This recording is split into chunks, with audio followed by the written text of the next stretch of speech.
sea level rising and sea levels rising na pinuput yung mga countries like Bangladesh and island nations at grave risk.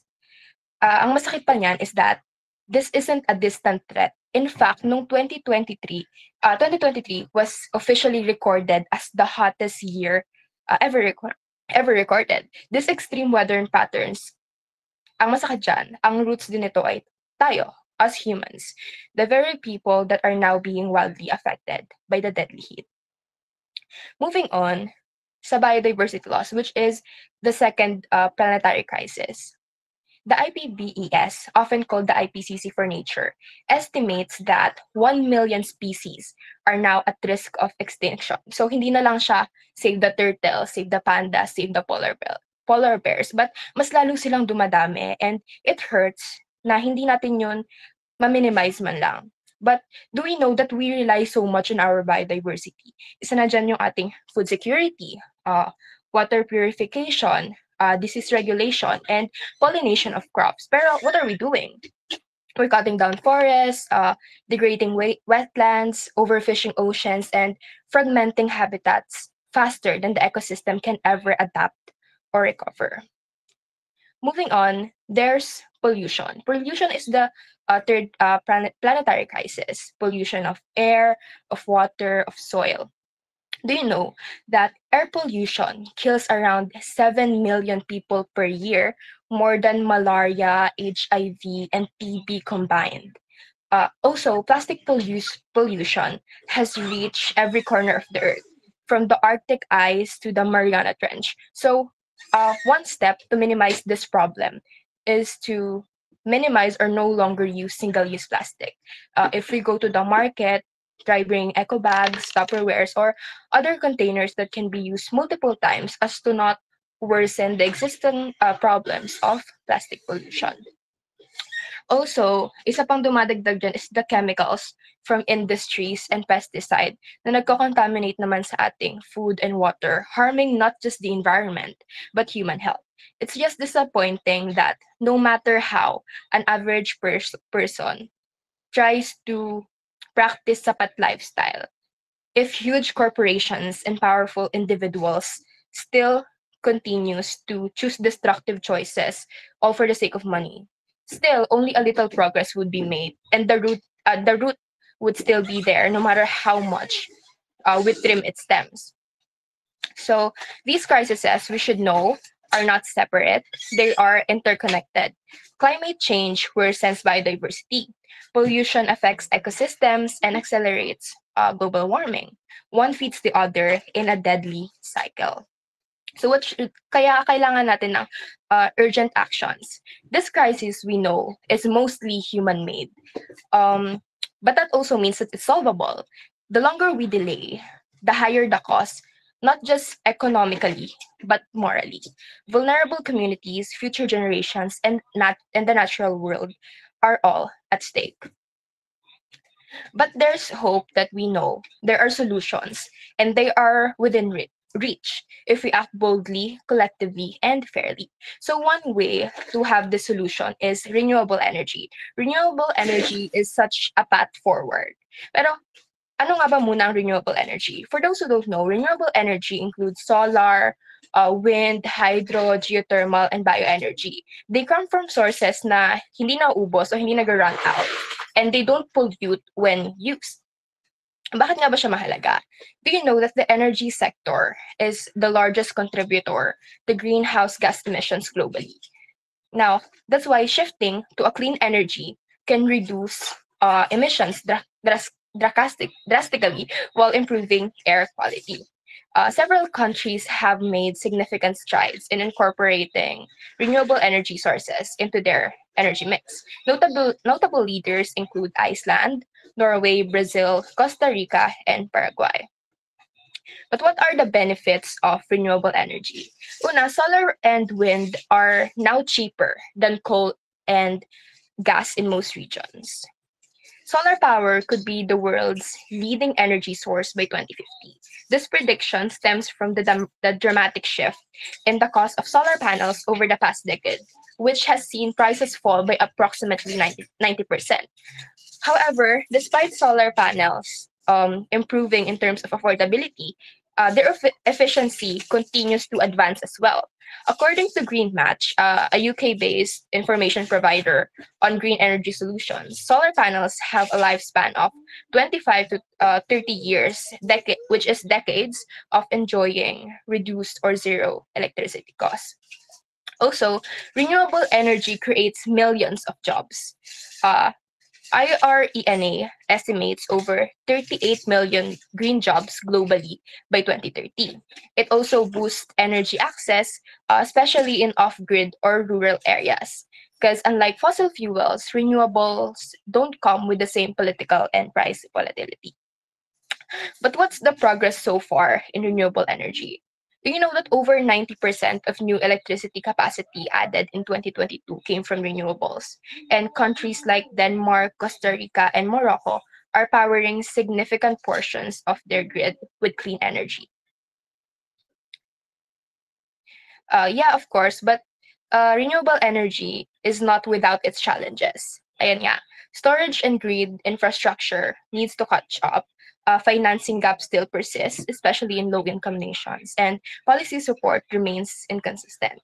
Well, that brings us to our next point. How do we ensure that this transition is not only fast, but fair? Yeah. A just transition is about ensuring that as we move toward a green economy, no one gets left behind. But why does it matter? Not everyone starts at the same place. Some workers depend on coal, oil, or gas jobs. Some communities have lived with environmental injustice for decades, next to landfills, factories, and mining operations. Some countries naman rely heavily on fossil fuel exports to fund essential services. If we ignore these realities, we risk deepening inequality. But what does a just transition looks like? Una, retraining fossil fuel workers and for green jobs, solar technicians, electric vehicle manufacturing, wind engineers. Next is social protection. Social protection, unemployment support, pension safety nets, healthcare access during the shift. Next is investment in communities that have been historically marginalized or overburdened. Also, inclusive planning involving workers, unions, indigenous leaders, and youth in decision making. An example of this is yung um, POV modernization. We know that it is more uh, economically friend yeah and we know that it's more green friendly. However, hindi naman lahat ng PUV drivers can afford that much of change. So siguro if we are really going for that transition and shift, we need the government to be able to fund such transitions kasi we need to include everyone in the inclusive planning. Ayan. To truly address the triple planetary crisis, we must think systemically. Una, renewable energy helps fight climate change and reduce pollution. Next is conservation and reforestation protect biodiversity while also capturing carbon. And next is to have inclusive economic policies that can build resilience, dignity, and opportunity, especially in climate vulnerable regions, kagaya na lang natin. uh, Sabi nga nila, it's not about choosing between the environment and the economy. It's about transforming both together to serve the people and the planet. We are at crossroads. The decision we make in the next 5 to 10 years will shape life on this planet for centuries. This isn't just a polity issue, but a moral issue. It's about intergenerational justice. It's about solidarity with communities on the front lines. And it's about imagining a better world and building it together. So I'll leave you with this. So let's choose courage over complacency. Let's choose hope rooted in action. And let's choose a future where both nature and humanity thrive. So yun lang. Let's always take action. Thank you. Thank you, Ms. Alberto, for providing that important framework. Building upon that, the stark realities of the triple planetary crisis demand our immediate action. At and attention, deeply impacting the Philippines right now, especially as we celebrate Earth Month. So, to guide our understanding, it is now my distinct honor to introduce our esteemed speaker, a leading voice of climate justice, a co lead worldwide teaching for climate and justice Philippines, and our very own founder of Yakal Pilipinas, Mr. Elic Hope Vinaventura. Let's give him a warm virtual applause.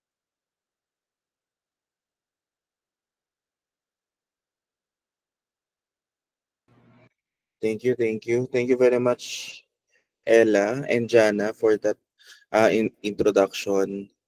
Kay Ella, syempre, introduction ko. Kay Jana, introduction of our theme for this month. No? And, ang galing. Parang next time si Jana na lang magsispeak. No? Hindi na, pahinga na muna si Sir Alec.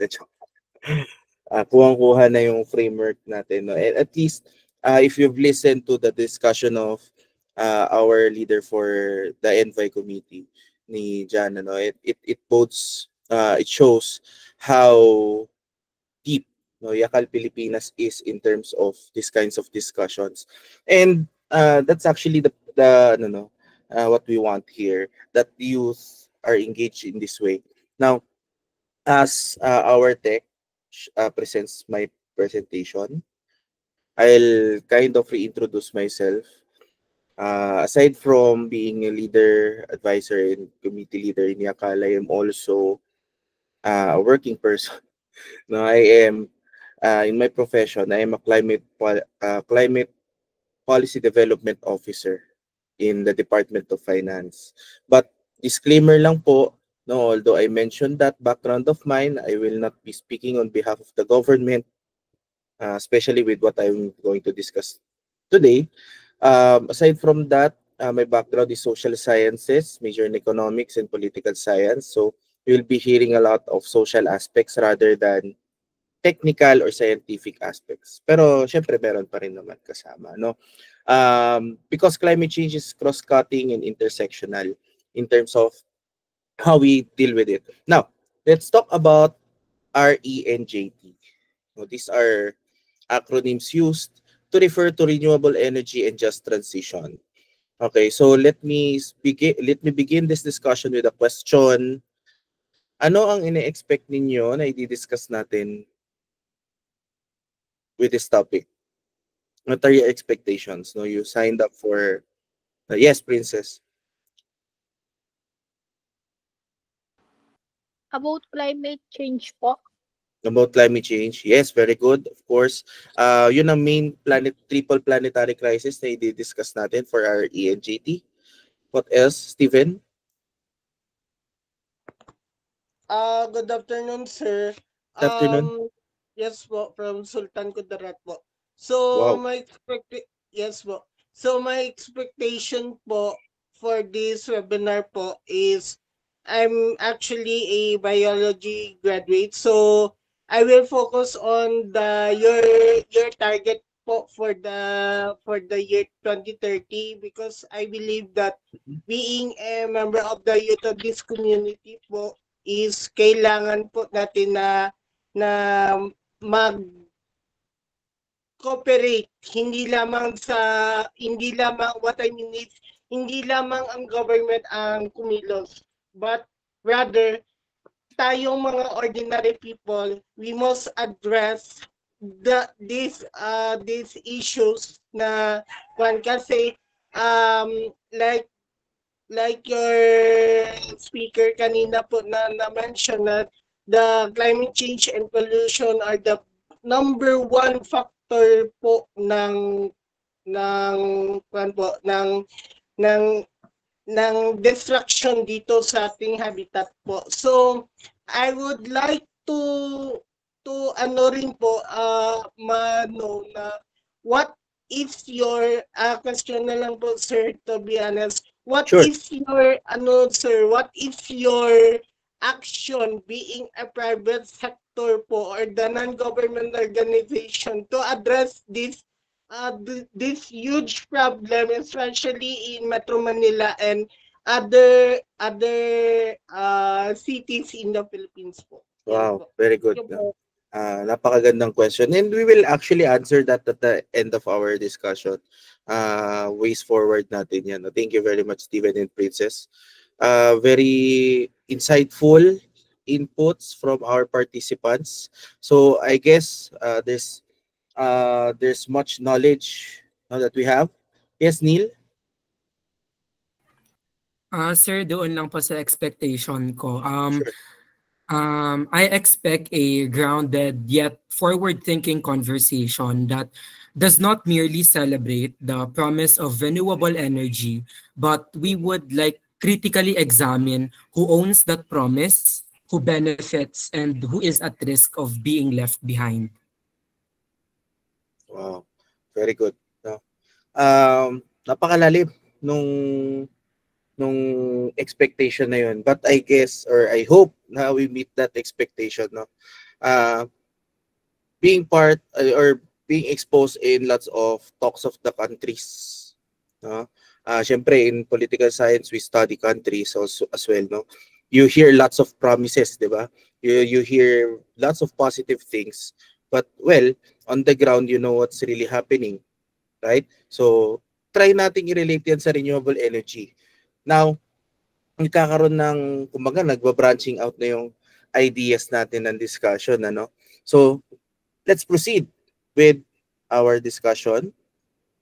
Ayan. So, ayan, magana yung remote ko. Part 1, renewable energy and RE transition. So, let's talk about renewable energy muna. So, pag sinabi natin renewable energy, there are lots of definition about it, but basically, as the word suggests, no, it's renewable. So when we say renewable, hindi siya na uubos kasi siya ay nare-replenish. So according to the Department of Energy, renewable energy is sustainable as it is obtained from sources that are inexhaustible. Hindi mo mauubos. Okay? Or kung kahit gaano kadami ang consumption mo, mapapalitan mo siya. Okay? That's why it's considered a sustainable energy source. And we can rely dito sa renewable energy natin for the long term. No? And if it's mainstream, kapag ito ay na-implement, no, it would be cost-effective and efficient. Pag sinabi natin cost-effective, no, yung ginastos natin, malaki yung makukuha nating value, no, in investing in renewable energy. And efficient, bukod sa nakasulit na tayo, no, siya pa yung pinakamagandang option. Okay? Pinakamura at pinaka-effective at the same time.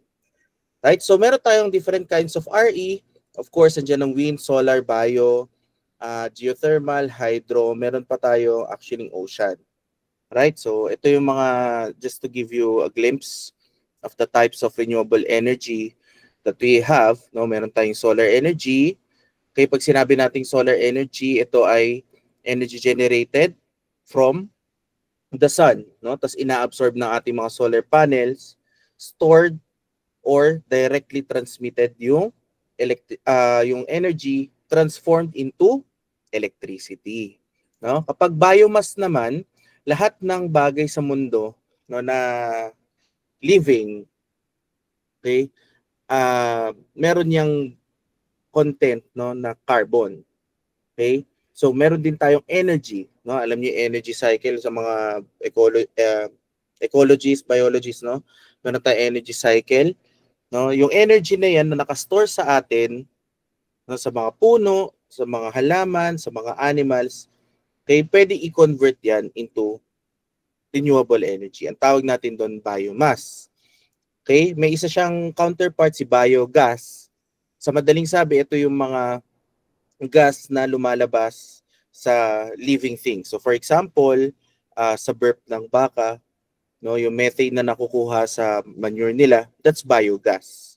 Okay? Now, geothermal naman, geothermal ay nakukuha the energy from steam.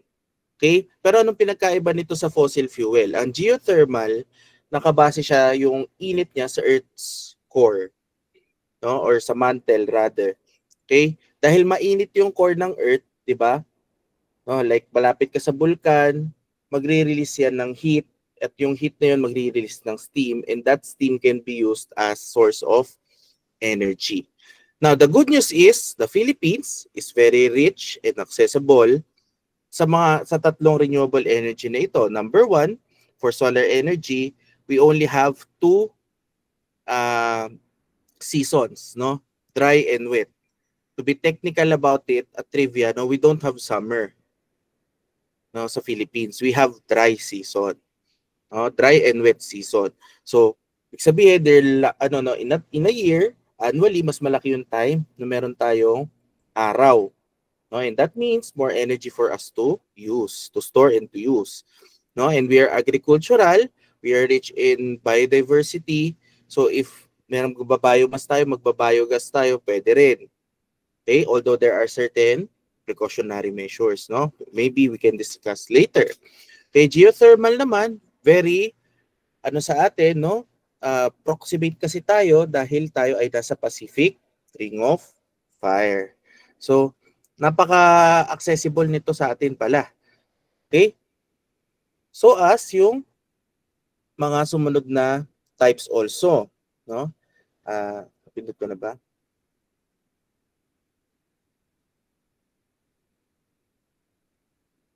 Naglo-load pa.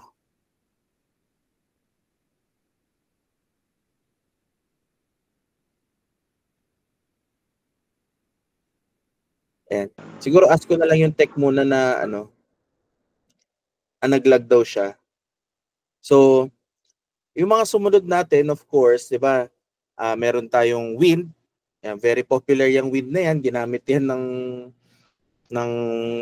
ilang kandidato nung nakaraang eleksyon.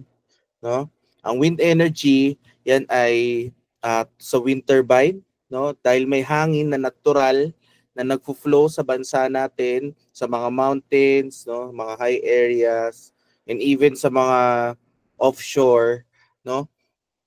Yung turbine na yan, pag umikot siya, nag-generate siya ng energy, and again, pwede i-translate into electricity. Okay? What else? Hydroelectric dam. No? Kapag meron tayong dam, pag umagos yung tubig doon, again, the flow of water is a transfer of energy. There's energy there. No? Tapos, yung energy again can be translated as electricity. We can use it. So the last one is ocean. Sayang di pa rin nagko-flash okay. Nagkaroon lang tayo ng konting technical difficulty.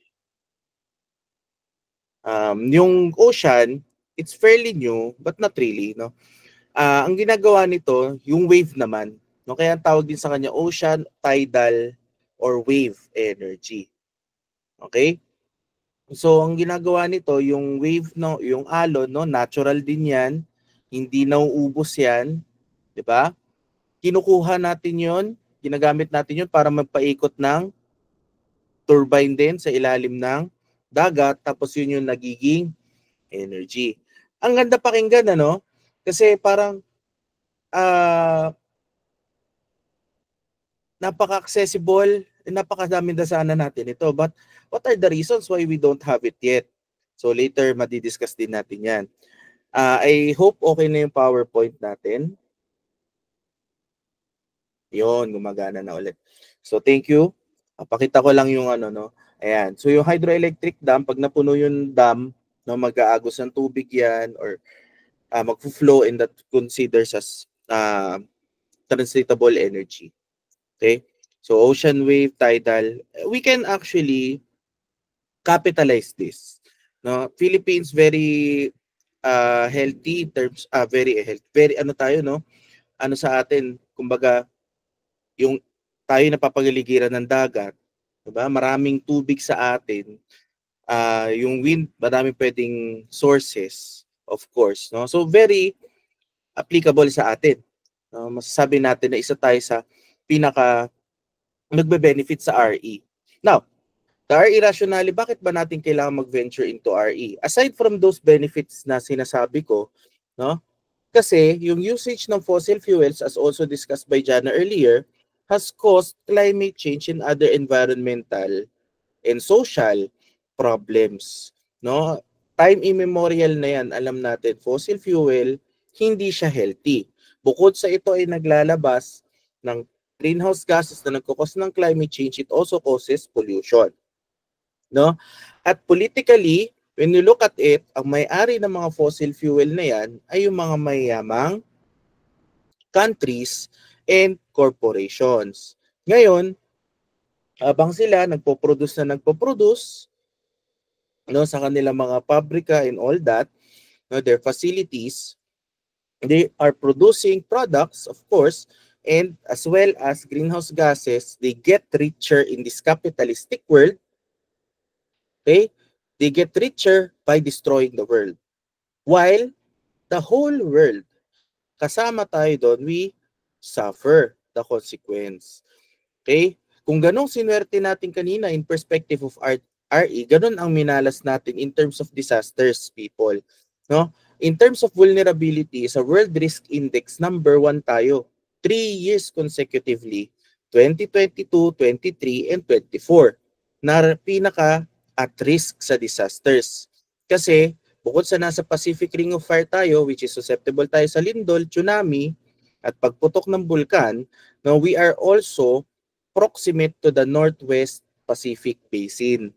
Ano yon? Yung daanan po ng bagyo yon. So we are always experiencing typhoon, averaging 20 typhoons per year. We are very vulnerable to disasters. Yet, tayo ba ang nag-cause ng climate change? Ang ambag lang natin sa global emissions ay 0.43%. No, you can correct me if I'm wrong, but it is lower than 1%. Okay, very, very low contribution sa global emissions. Yet, we suffer the consequence. Now, dahil may climate change, kailangan nating mag-act. No? At ang tawag dito, climate mitigation effort through renewable energy. That's why we venture into renewable energy, kasi we need to mitigate. No? We cannot really avoid or reverse what is already happening in climate change. No? So, ano-ano ba itong mga fossil fuel na ito? Okay? So, ang fossil fuels na yan, it comes in 3 forms. It can be oil. Oil, this is petroleum, yung kinakarga natin sa mga sasakyan natin, all vehicles. Now, we have natural gas. Okay, natural gas is, well, lesser evil of the three. But still, it's non-renewable. But of course, the main culprit is the coal. Coal, ito ay galing sa kaya nga siya fossil kasi remain siya ng dati na may life, so dinosaurs, prehistoric animals, no, that formed into rock material that has lots of carbon and can be combusted, used as energy. Okay, so ang coal na yan, na discover yan, the coal has been used intensively during the 1700s. Di naman dun lang siya na-discover, no? Of course, people discovered coal a long time ago, but the use of steam engines nung Industrial Revolution, dun talaga nag-heighten, no? And from that 1700s up until today, there has been nothing the world experienced kundi emissions after emissions, destruction of the ozone layer, warming of the earth. Yun na nangyari yun. No? Okay. So, what are the problems with this? Why do we antagonize fossil fuel? Number 1, because it's non-renewable. Madami siya. Yes. Okay, you can dig as much as you want, but it's non-renewable. Once it's depleted, it is depleted. It is wala na. No? Gone. So, for example, just an example, I have an island and I assume that it's full of coal. I will dig and dig and dig. Diba? Pero eventually, I know to myself na mauubos yan. And when you dig, you extract, of course, it causes other environmental problems, such as climate crisis, no? Land degradation. Okay? So the emissions that we use, the fossil fuels, when we use them, it emits greenhouse gas, it causes climate change, it causes health problems, it causes pollution. Okay? And what is something that is unfair here is that it benefits the polluters. No, ang kumikita sa pagkasira ng mundo ay yung mga naninira mismo ng mundo, and that is unfair not just to humans but also more so on the environment. 'Di ba? On the nature itself. Non-renewable, since it is non-renewable, fossil fuel, since it's non-renewable, it is expensive. Okay? Pag ang item mo, no, usapang economics tayo. Halimbawa, may product ka. 'Di ba? Pag may product ka, tapos ikaw lang yung may product na yon, walang ibang choice yung mga tao, sa'yo lang bibili. Kind of like that ang fossil fuel. No, very few in the world holds, no, yung production ng fossil fuel.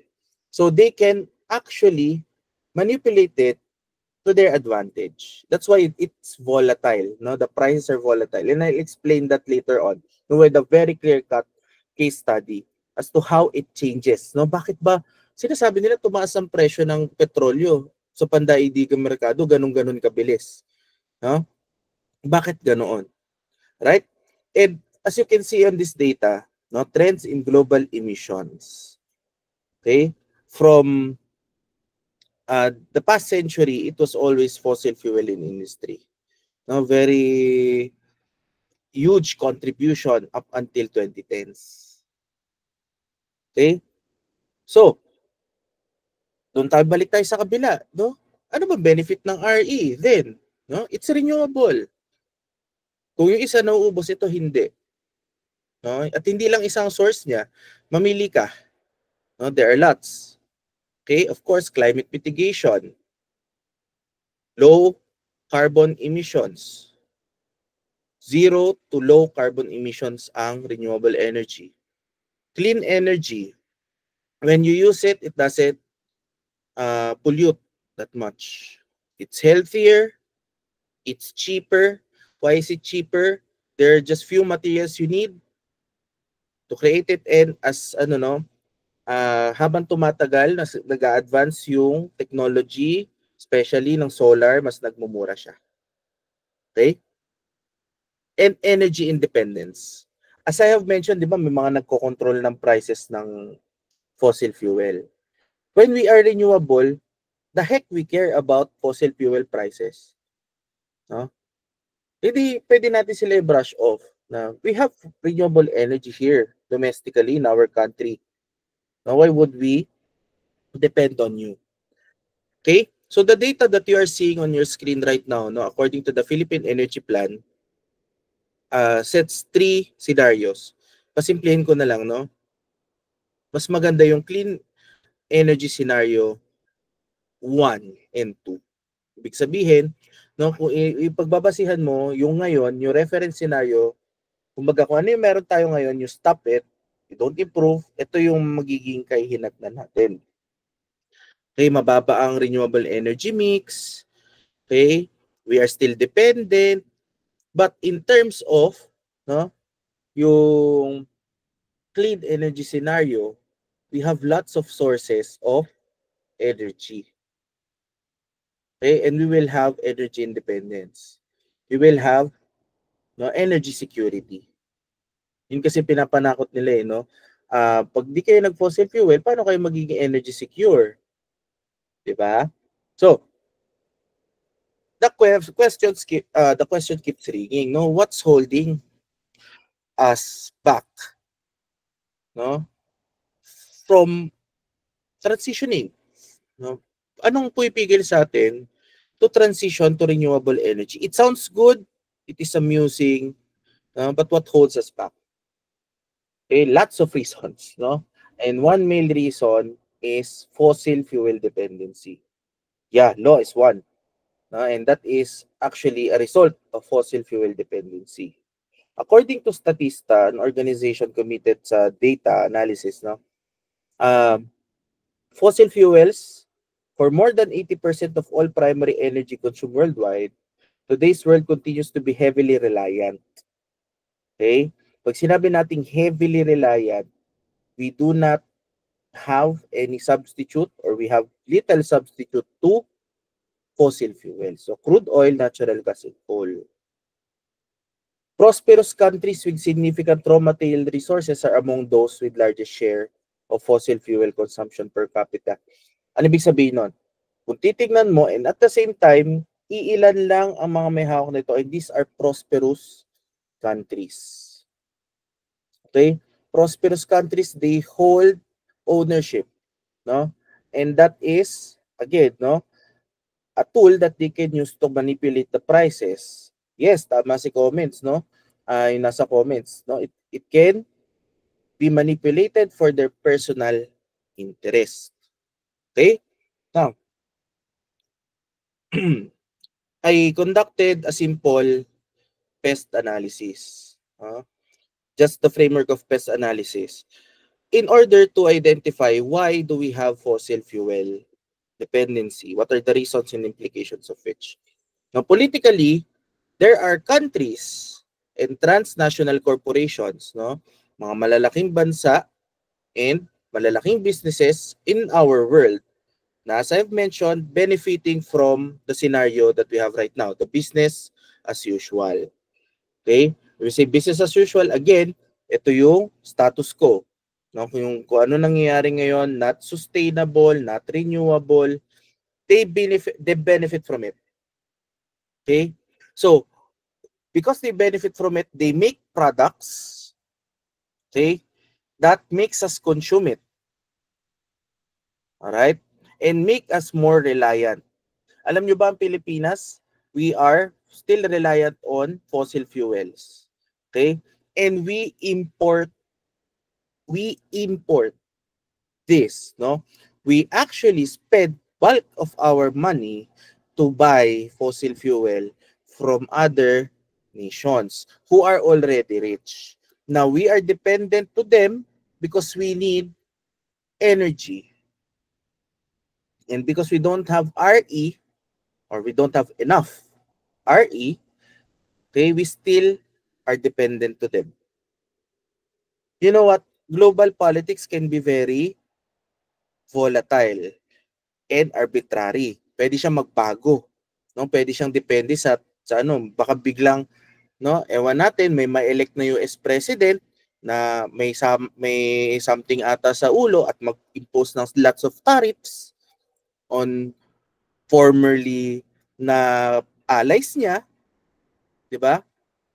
That can happen. I'm not saying it's happening, pero that can happen.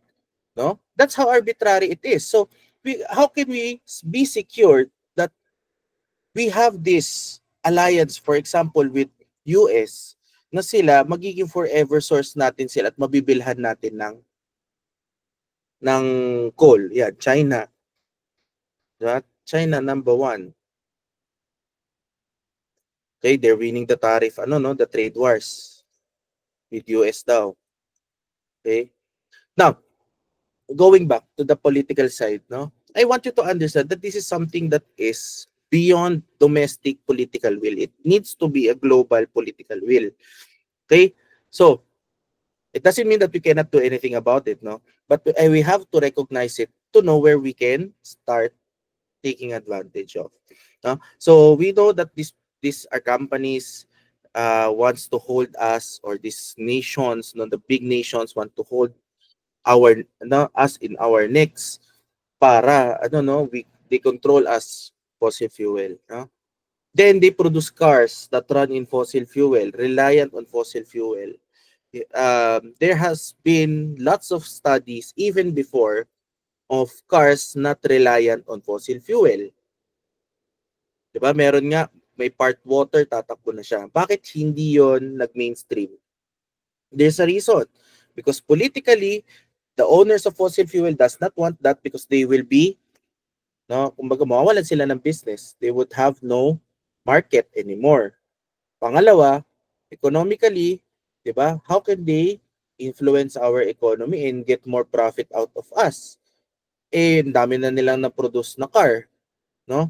At hindi lang yon, their production factories are already installed.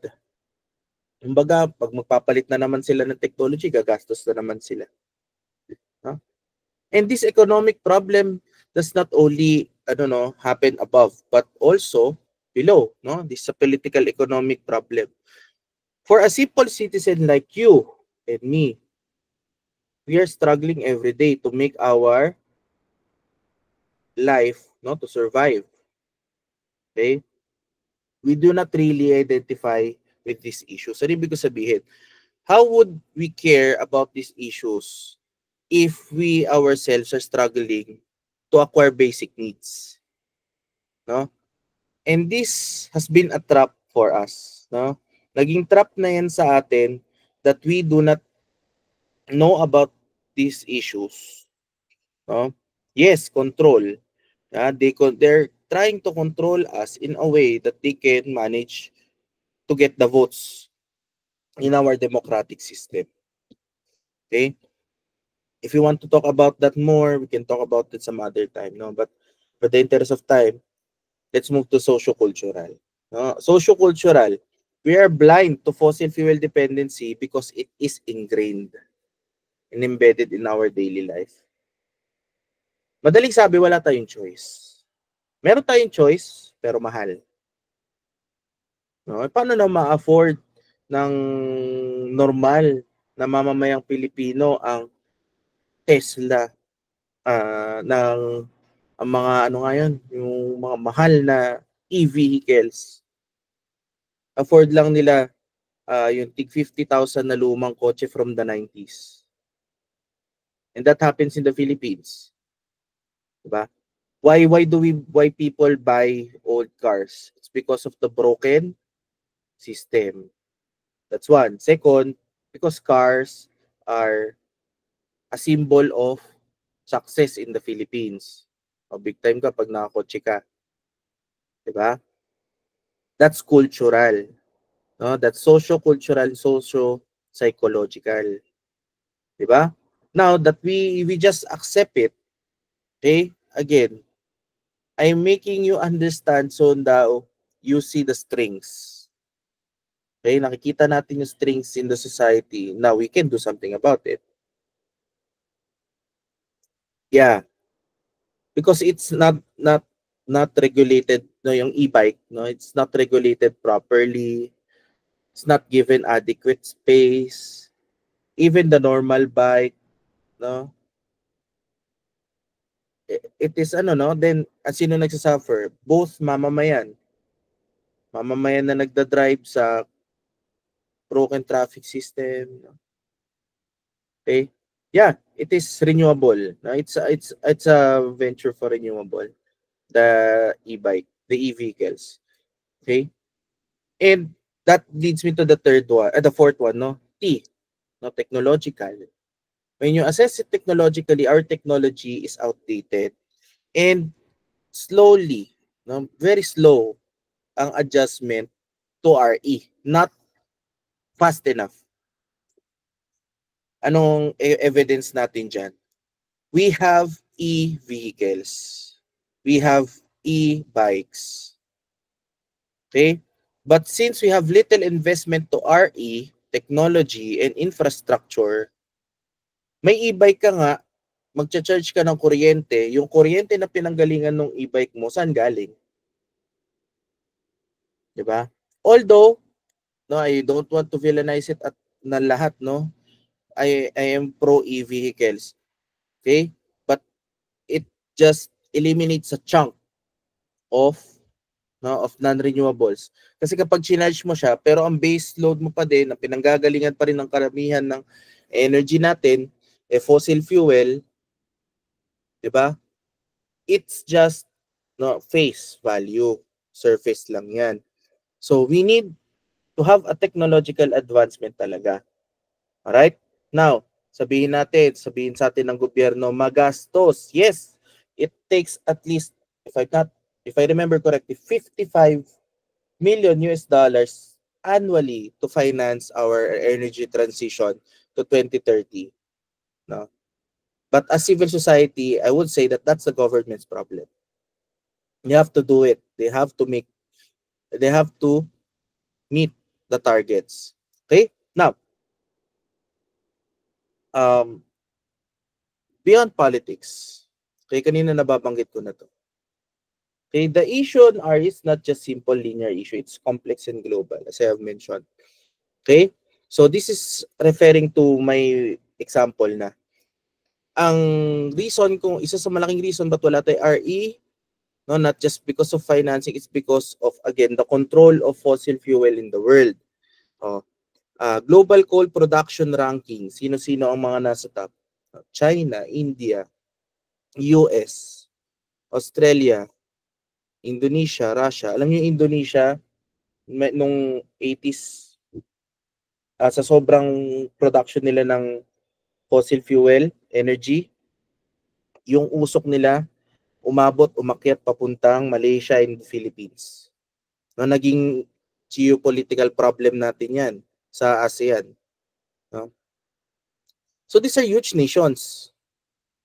Alright? These are huge nations controlling the coal. Now, tingnan natin yung caricature sa kanan. It would be sana no mapag-connect natin sa mga hindi nakakapag-connect ng climate change into global politics. Ito na yun. So we won't depend on Russian oil, pero we are still dependent on oil. So what happened during that time? Ano tong pinapertain ko? Okay? So, naalala natin 2022, Russia attack, no, yung Ukraine, declaring not war but military activity daw, no, doon sa Ukraine. But we know that there are military activity, so it's not really war technically, but practically it is.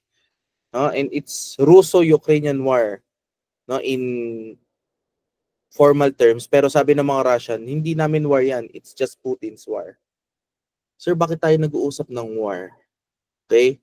Kasi nung nagkaroon ng war sa Russia at saka sa Ukraine, what would be the response of the world?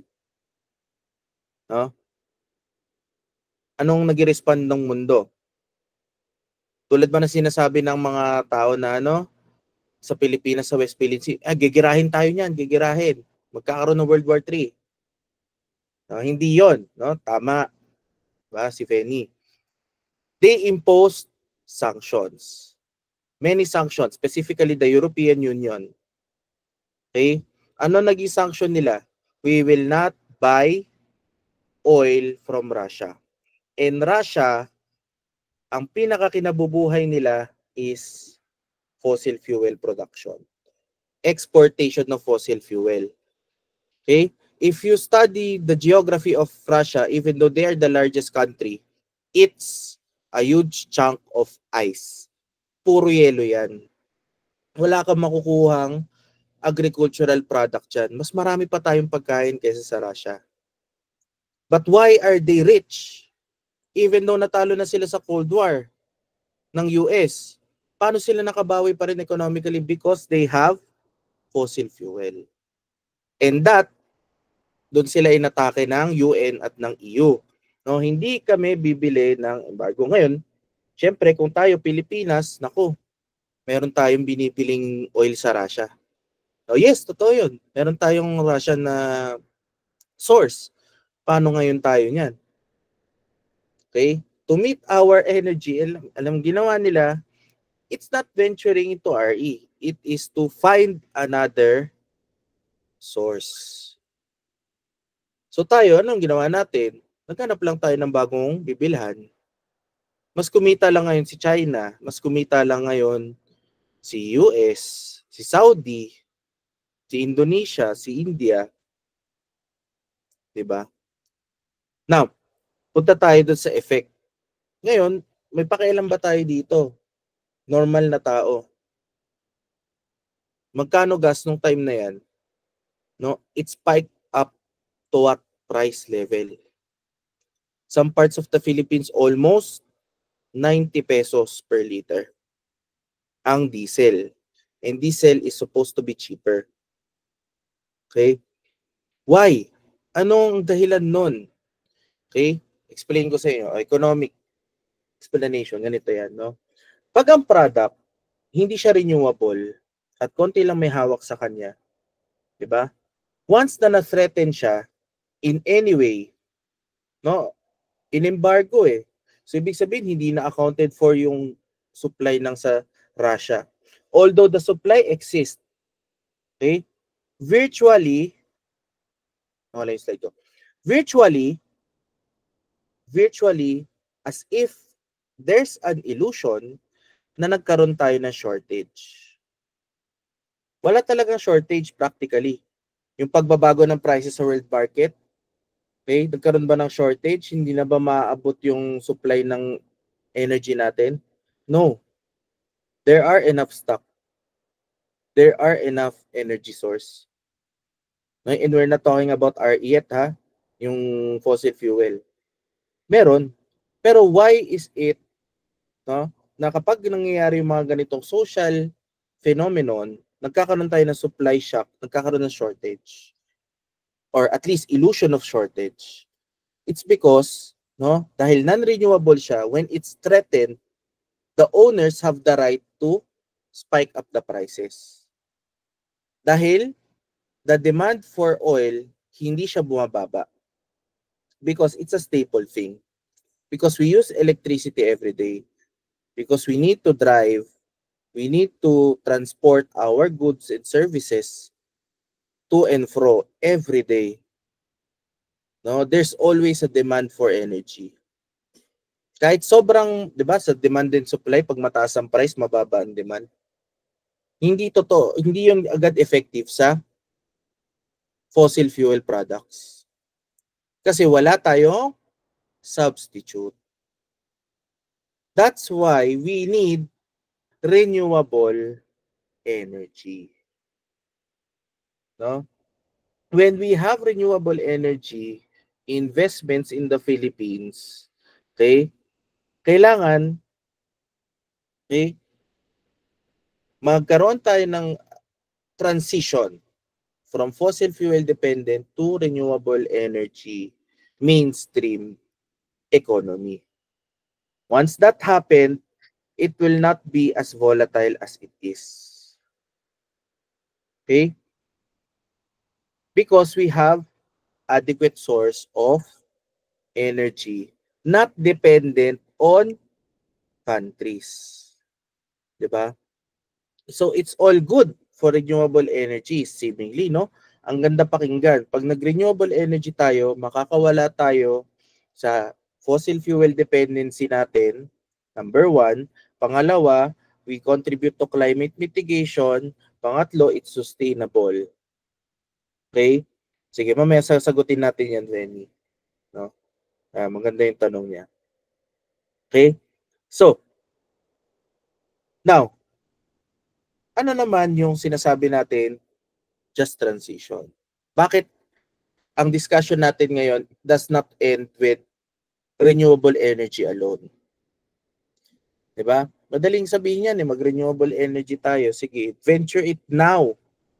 No? Pero tatanungin ko kayo, no? You don't need to actually answer. Just ask yourself this. In pursuant of renewable energy, what if the government decides to close, wala yung no? To close all coal-fired plants, power plants, this instant? Magagalit mamamayan. Ba't sila magagalit? Diba? Mayayaman. Magagalit mayayaman. Talaga magagalit sila. No? Oh yes, Steven.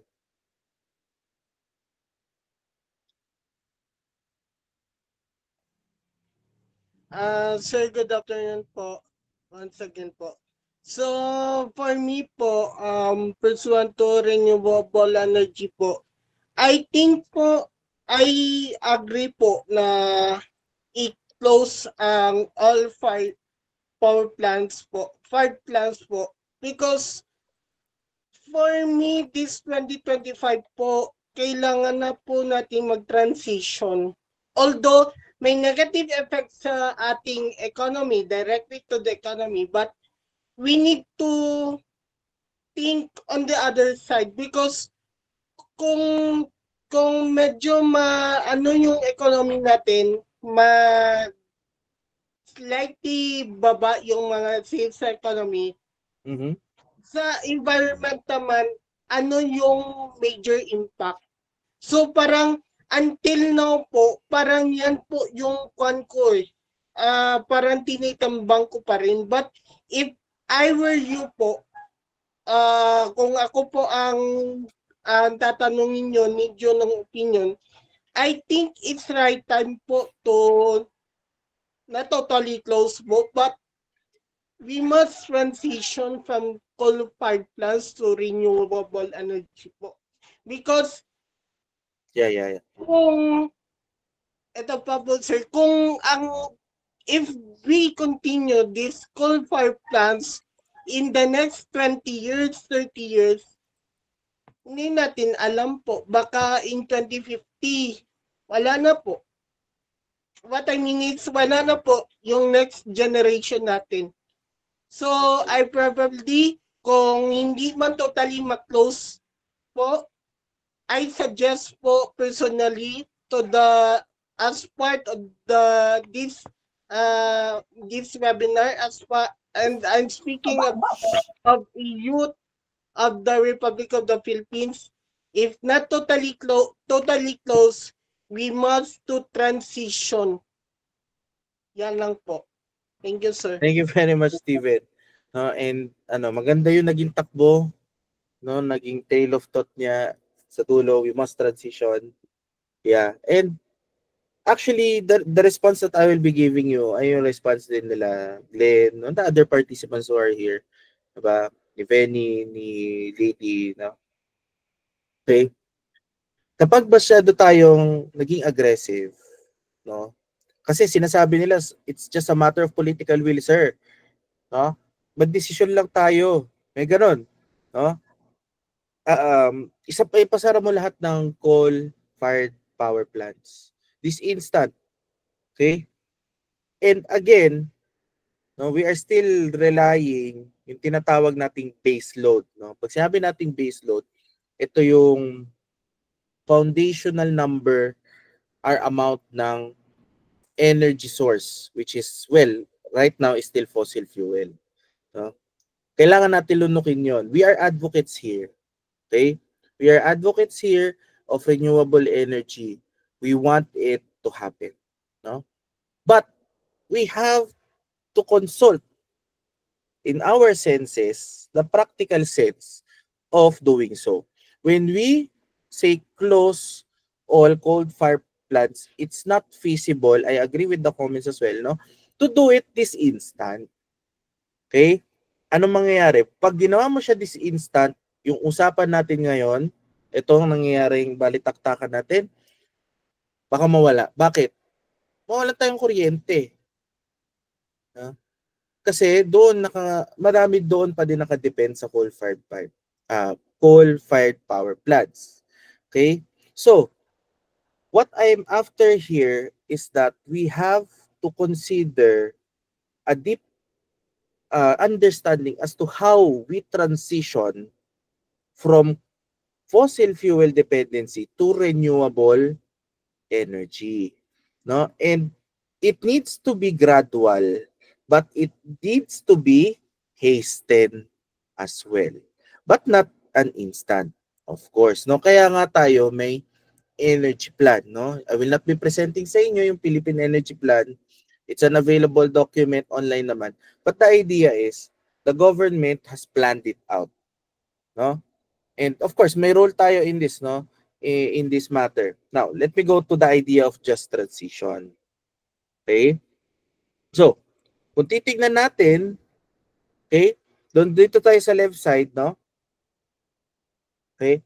Nasa left side tayo, there's no actual number, an estimated number of 47,000 jobs related to coal-fired power generation and about 4,000 people in mining. Ayaw na ako, no? Yakal, ayaw namin ng coal-fired power generation. Ayaw namin ng mining.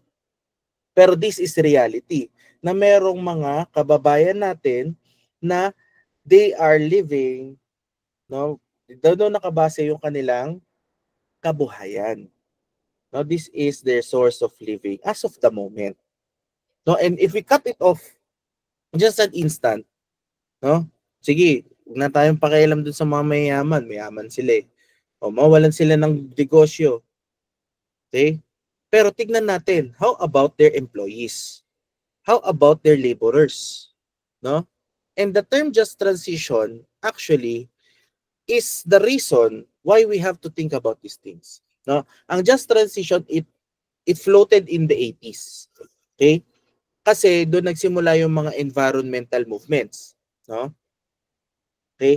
Ang environmental movements, nagre-require sila sa mga na i-cut off yung ganito, emissions, pollutions. Pero nung unang inimplement siya, it was so focused and drastic, no, that it affected jobs of laborers. Kasi nga makasarili din yung ibang mga businessmen, ang ginagawa nila, nagka-cut off na lang sila ng employees to reduce yung cost, to reduce yung environmental damage, no, yung social cost kung tawagin. That's one part, no. Doon sa kabila, kung titingnan natin, no, again, this is from the PEP. Okay, malaking pa din chunk, no, more than 50% pa rin ay fossil fuel. So again, no, kapag kinat off natin yan right this instant, there would be an energy crisis in the Philippines. And we don't want that. No? Kapag nagkaroon ka ng isang malalang crisis sa bansa mo, okay, it will domino. Okay, bigyan ko kayo ng train of thought. No? Energy crisis. Dahil may energy crisis tayo, nagkaroon ng production crisis. Hindi makapagluto, hindi makapag-trabaho. Dahil nagkaroon ng delay sa trabaho and all that, nagkaroon ng problema sa company, nagkaroon ng bankruptcy. Dahil nagkaroon ng mga bankruptcy, yung mga bangko, na kailangan nila magbigay ng loan as per the government policy, naubusan sila ng pera, bankruptcy, economic collapse. Okay? So we have to make sure that we know how to transition, no? And this is, no, in a just manner. For that reason, we should not just transition, but to have a just transition. Okay? Sana nagets natin yun, no? Pag sinabi natin dito, yung sinasabi ko dito, wag lang tayong bastang mag-transition. Kailangan yung transition natin ay just. Pag sinabi natin just, it is, no, makatao, no, appealing to human rights. Okay, there are no rights violated. There would be just compensation. There would be efforts, okay, to respect ancestral domains. Alright? Maraming reason at maraming ways to to just transition. And this has been going on in the world, and we will try to use it to contextualize our energy transition. Now, when we say just transition, no, yung word na just dito, it refers to juice, no? Juice, Latin term na juice, which means correct, or something that you deserve, no? Which is yung pinagmulan ng word na justice, justisya, makatarungan yung transition. Okay? So, according sa International Labor Organization, just transition means greening the economy in a way that is fair and inclusive. Okay, you have to make sure that all sectors are considered when we transition. Kasi malaking transition ito, no? From being fossil fuel dependent, pupunta tayo sa renewable energy. There are lots of the structure of the society, it would be disturbed. There are lots of jobs at stake. Okay? So ang concern ni ILO, dahil labor organization sila, no, as much as possible, no, create decent work opportunities, that there is no one left behind. No, a participant actually mentioned this earlier. Diba? That there is no one left behind. Lahat tayo sama-samang nag-transition, walang naiwan. No? Sabi naman ni Oxfam, just transition or just energy transition, to be more specific, is all about defunding fossil fuels. That's one. So that we reduce inequality shifting the cost of climate action into wealthy polluters. Ang pagbabayarin mo ngayon yung mga polluter, no? While yung makukuha natin na compensation sa kanila as country, we prioritize it to economic, racial, and gender justice. Diba? Yes, polluter pays principle. Make the polluters pay. Okay? So, the problem is the government has no direct control. Yeah. Mamaya, ano natin yan, no? So, we must ensure transition to be inclusive and fair. Okay? So, on the matter of employment, dapat may decent jobs, yung mga mawalan ng trabaho, maapektuhan, dapat na-consider sila. Okay? What would be the new role of gender here? Okay? Are there women knowledge that we can actually use and now incorporate in our new framework? Okay? How about the indigenous peoples and the locals? Sa atin kasi, we don't have much race, no, per se. What we have is indigenous peoples. Okay? So, do we consult them? And as we consult them, no, we incorporate their ideas as to how we transition. Okay? That's just transition. So, we have to accept that there would be these kinds of effects, okay, when we transition. Okay? So, this would be the impacts of climate mitigation to labor market. Sa madaling sabi, renewable energy and green economy. There would be new jobs. Ano new jobs? For example, dati naman wala namang solar energy or solar panel technician. Now there would be items for that. No, geothermal plant worker. Okay, offshore wind worker. Okay? Some jobs will be eliminated. Kailangan din natin tanggapin yon, like coal mining, coal miners. Wala na sila. Not this instant, again, no, not this instant. It would be a transition. But we have to accept that it will be eliminated. Some will be replaced, substituted by others. Okay? So, for example, dating workers sa coal, engineer ng coal fire plant, ngayon magiging engineer na siya ng geothermal plant. Okay? Some jobs will be redefined. Yung dating managers na ang concern niya lang ay magpapera, these managers are now concerned about inclusivity. They will be concerned about sustainability. Okay? There will be gender impacts. Again, the inclusion of the perspective of women, the LGBTQIA+. Okay? Since, ano din yan, no? There's a different discussion, but, well, the current structure that we have in the society is highly patriarchal and still on its core, somewhat misogynistic. Okay? So, kapag nag-transition tayo, iwanan na natin yung mga ganong katoksikan, no? And this would be our chance to renew also our gender perspectives. Diba? There will be impacts on young people. You will have lots of other options. You can dream bigger.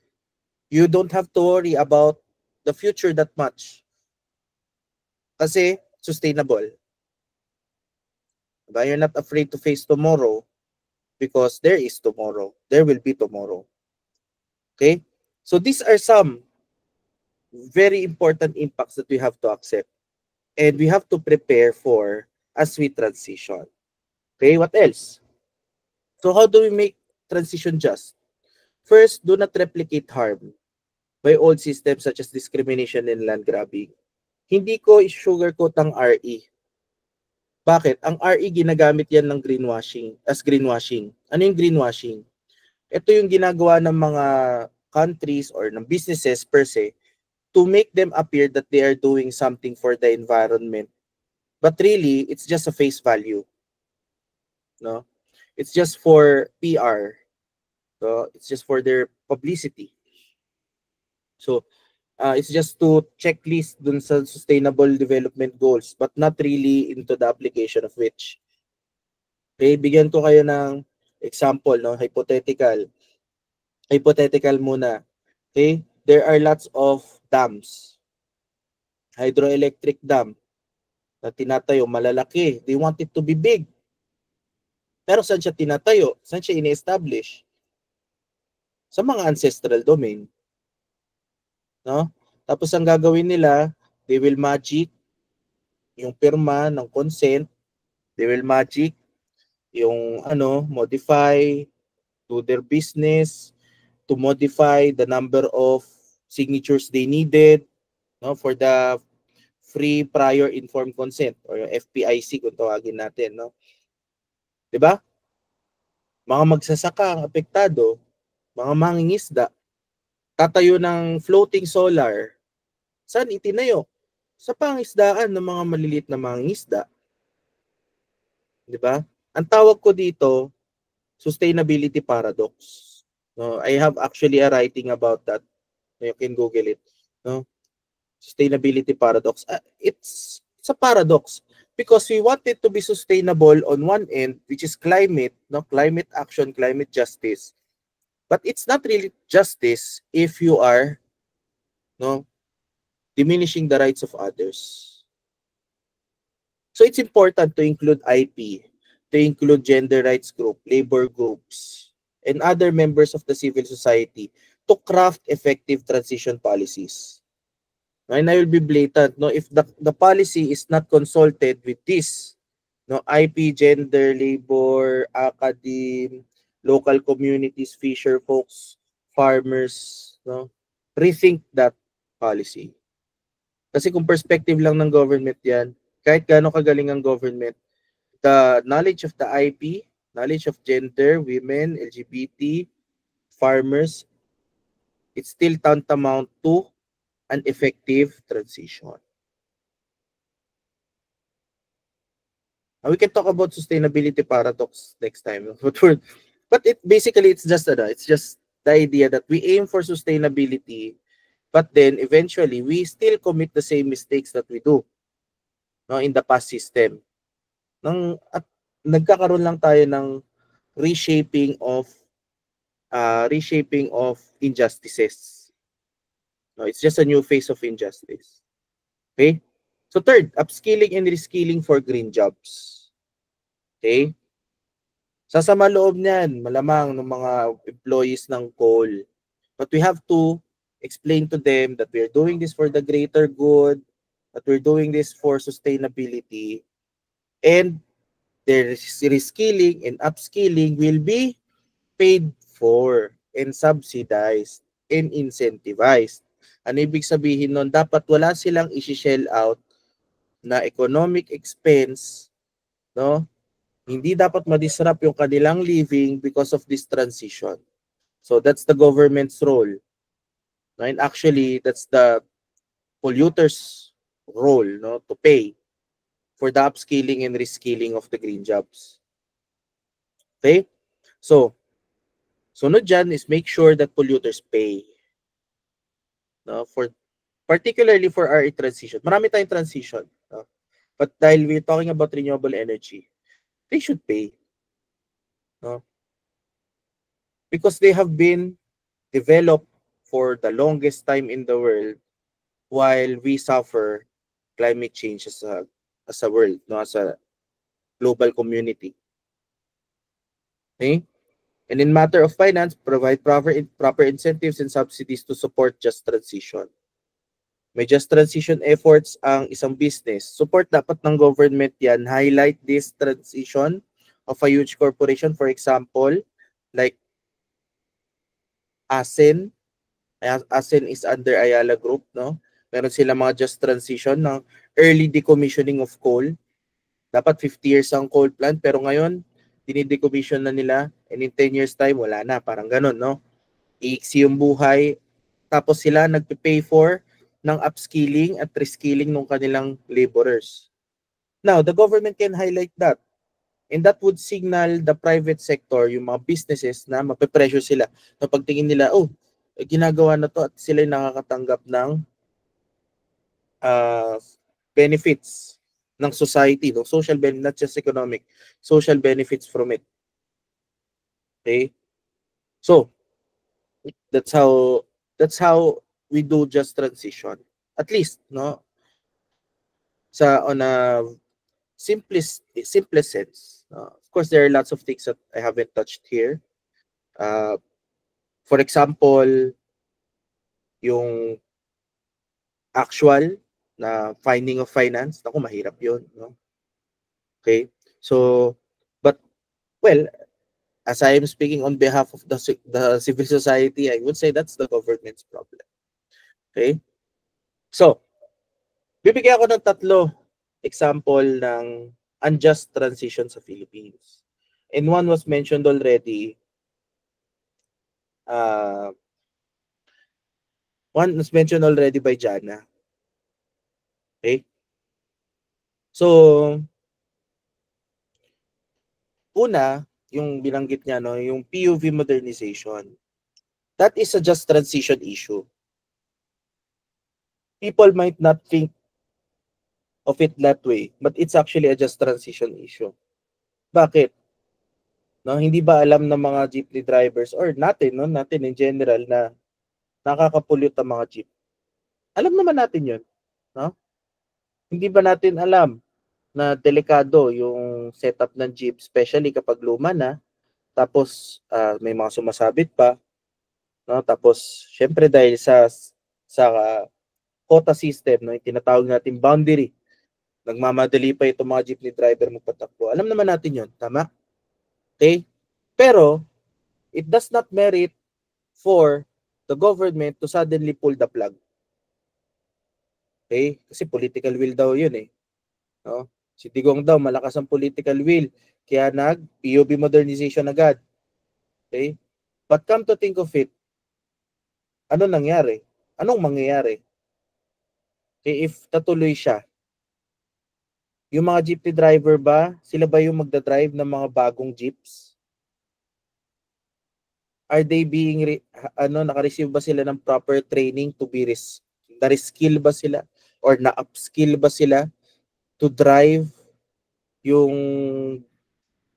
modernized jeepney kung tawagin, na nagsimula bilang e-jeep, ngayon naging modernized minibus na naging kalahating gas na rin, hindi na purely E or electric. Walang ganong nangyari. No?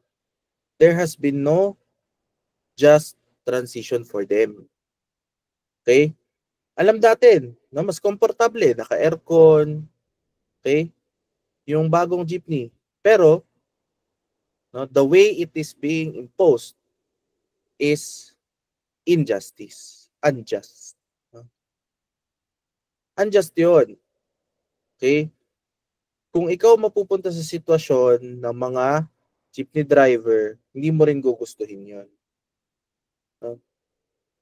Kaya agree ako may kandidato ng 2022 sa pagka-presidente. Hindi ko na lang sasabihin kung sino.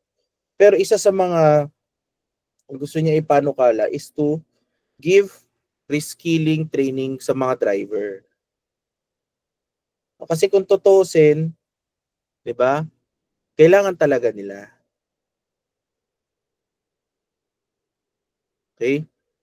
Kailangan nilang i-reskill, kailangan silang may sama doon sa pag-transition. Pero ano nangyari? Iwan sila. Ano nagiging resulta? When they protest about it and fight for their right, no? Nagkakaroon ng transport strike. Nakikita natin kung ano nagiging epekto nito sa mobility ng mga tao. Maraming nahihirapan pumasok, nagkakaroon ng overdemand sa angkas, Move It, Joyride, napupilitang gumastos ang middle class na mag-grab. Kahit usually nag-jeep lang sila. No? Ang trend natin, hindi masyado accessible, although malaking tulong, no? Pero kulang ang linya. No? So dahil sa broken transport system natin, plus unjust transition, nagsayang tayo ng pera. Nagsayang tayo ng budget sa pagbili ng mga modernized jeepney. Na dapat pala, namuhunan muna tayo sa mga driver and operator na nandyan na nagbibigay ng service sa atin for the longest time. Diba? No? Hindi natin napansin. You might be pro-modernization kasi yes, RE yan. No? Renewable energy yan. Totoo naman. No? Pero the way it is transition is not just. Pangalawa, no? Dito muna tayo sa kanan. Okay? Alam niyo yung APECO, alamang hindi niyo na to nabalitaan. Pero ang APECO kasi, Aurora Pacific Economic something. No? So ang APECO, it's a port, no, yung dinadaungan. Pero it affected what? Yung land naman ng mga fisher folks. Not just their land actually, pati yung kanilang pinangingisdaan.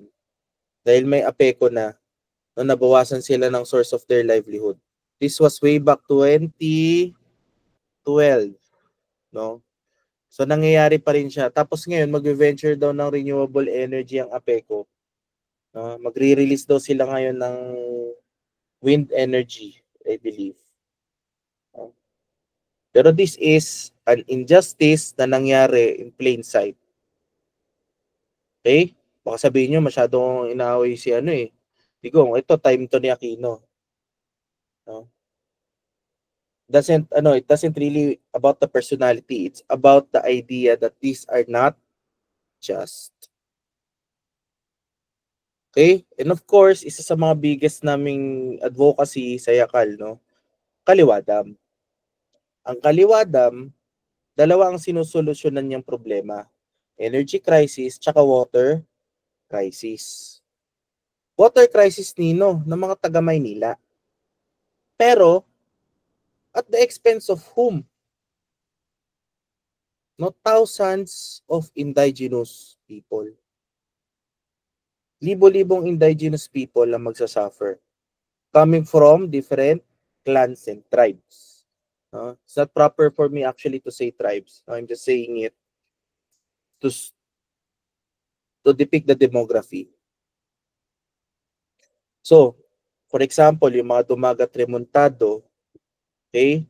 Tapos yung mga Agta sa may General Nakar ng Quezon. Mahaba yan eh. No, it would span across parts of Sierra Madre. At para sa mga taga Luzon, no, if you don't know, especially if you're living in the city, no, in NCR, Metro Manila, okay, Sierra Madre is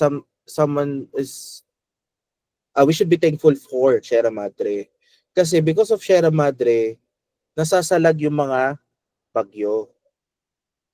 No? And if the Kaliwa Dam is to be established as it was planned, sa sobrang laki nito, okay, ang dami sige, sabihin na natin, pumikit na yung mata natin sa violation sa IP. Sa sobrang laki ng dam na ito, pag umapaw ito, saan to raragasa? May mga taga Marikina ba dito? May mga taga Antipolo sa baba ba dito ng Antipolo? San Mateo Rizal, Rodriguez Rizal, some parts of QC, Pasig. Kayo po ay lulubog pag umapaw ang Kaliwa Dam. At ito po ay hindi sinasabi. Yes, from Tanay, someone from Tanay. Thank you for manifesting. Diba? Hindi natin to inaayawan kasi basta lamang tayong sinasabi, ilang beses na kami na red tag dahil dito. NPA daw. No. It's clearly a violation of right. And to which benefit? No, wag niyo nang tignan yung budget. No, kung saan to kinuha, inutang pala sa China. Wag nang ganoon, wag na nating tignan 'yon.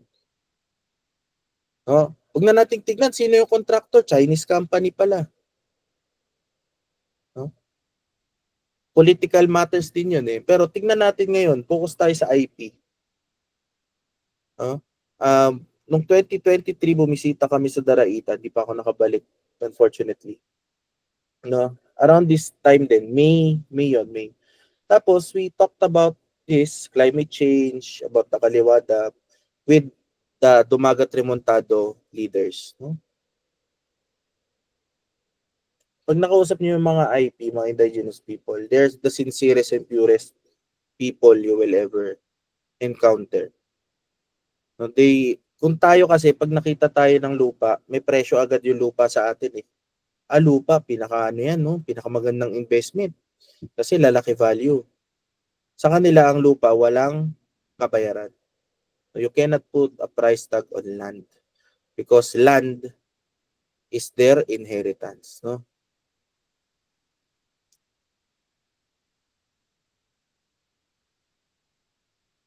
Yeah. I'm willing naman, tama si Glenn, no? I'm willing naman actually mag-compromise yung mga IP. Hindi man sila madamot. No? Sabi nga nila, nasa amin ng pagpapala, hindi namin ipagdadamot yan. Huwag nyo lang sirain yung lupa namin. Huh? Kasi kung try nyo mag-excursion sa Daraitan, napakaganda doon. Mag-swimming kayo sa ilog, mag-trekking kayo, kung mahilig kayo sa ganon. Then you will realize na ito lahat ng tululubog. Okay? Because we transition from renewable energy without thinking about justice. Okay? Now, what can we do? Okay, what can we do? Bilang civil society, this talk that we are having right now is a good start. Because the first thing that we have to do is to learn and understand. That's very important for us in Yakal, no? We are an educational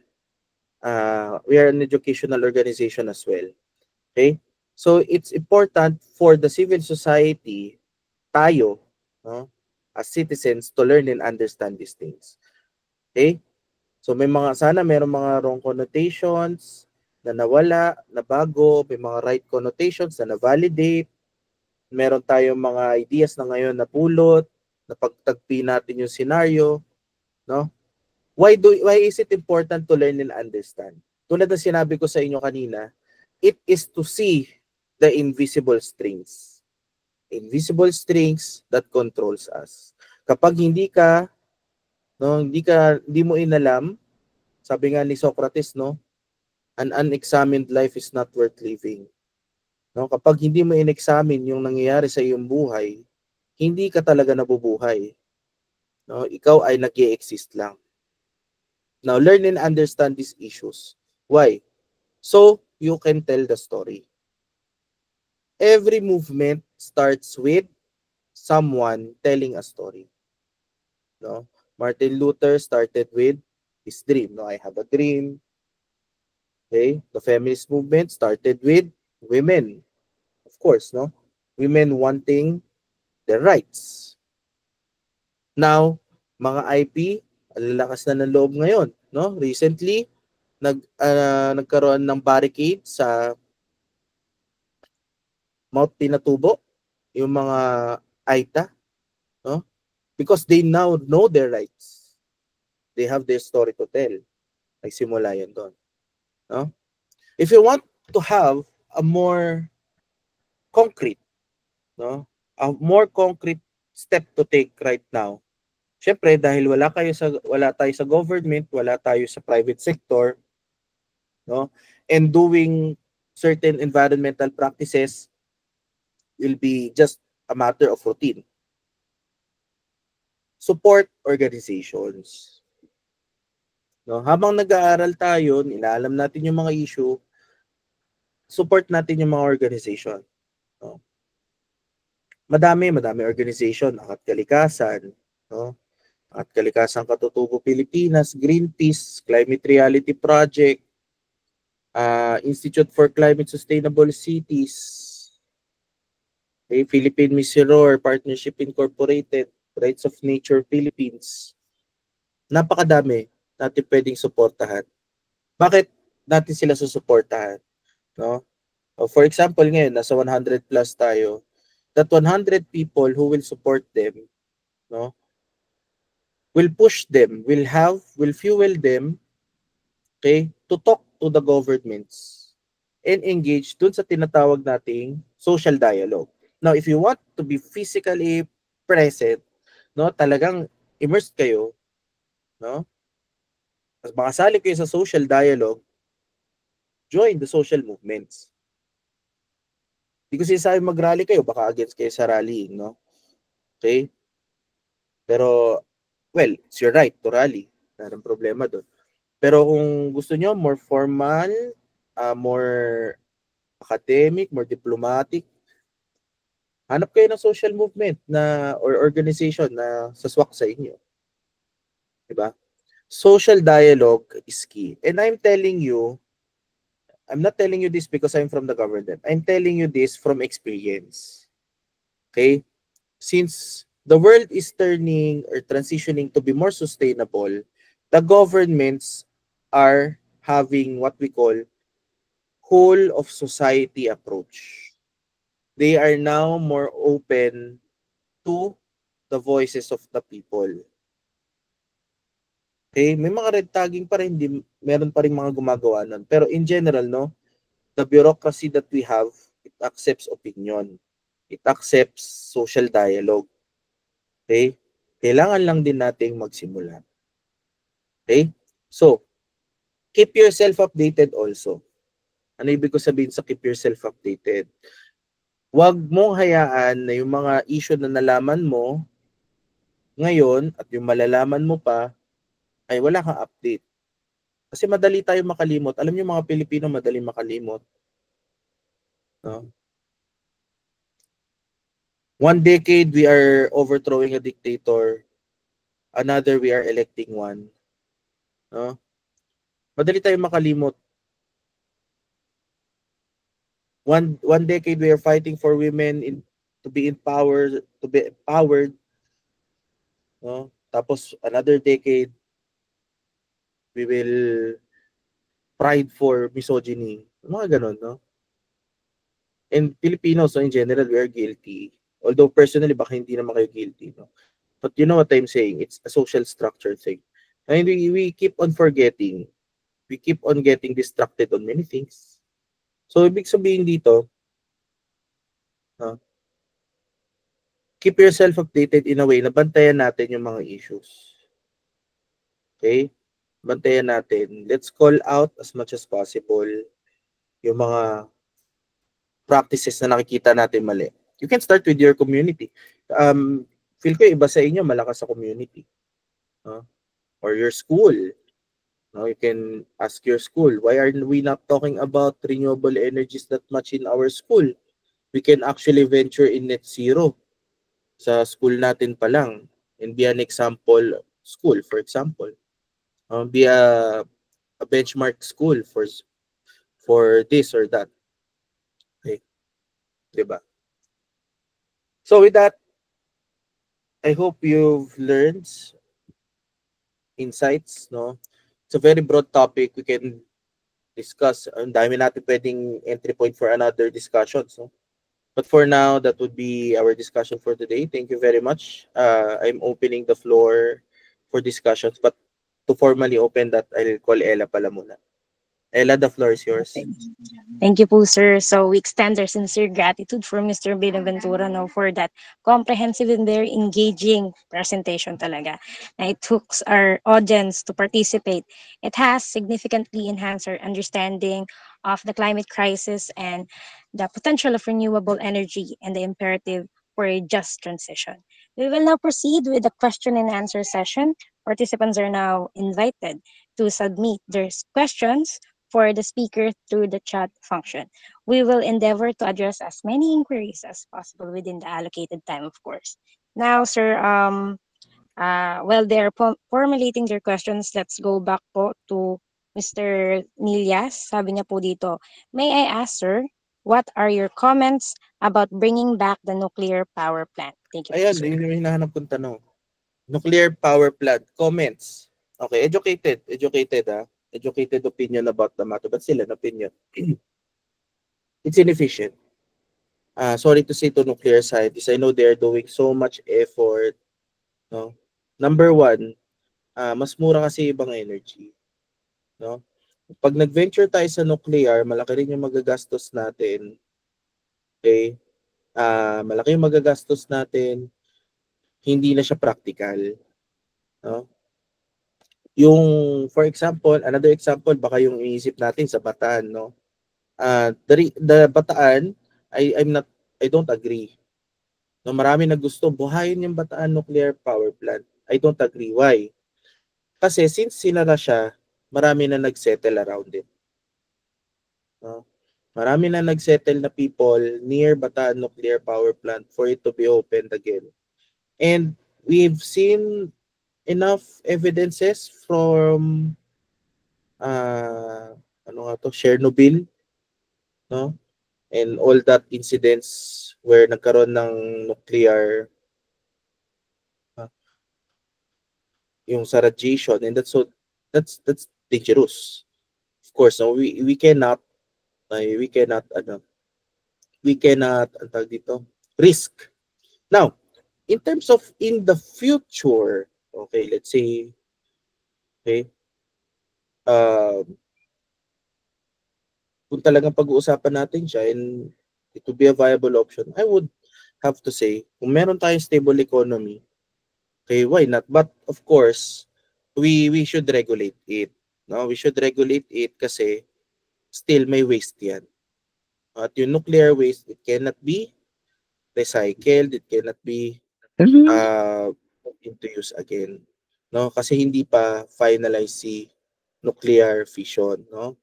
So, sa akin, in a more practical side, mas pag-venture tayo sa mas kaya natin, like solar, no?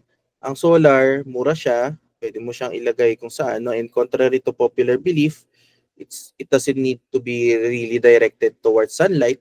Mas maganda lang yung generation niya kapag towards sunlight, no? Pero the heat, no, can also generate electricity. Okay?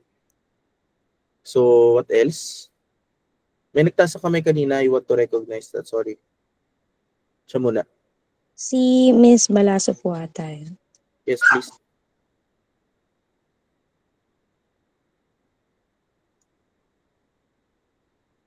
Meron po ditong question, sir, Alright. from Mr. Lagat po.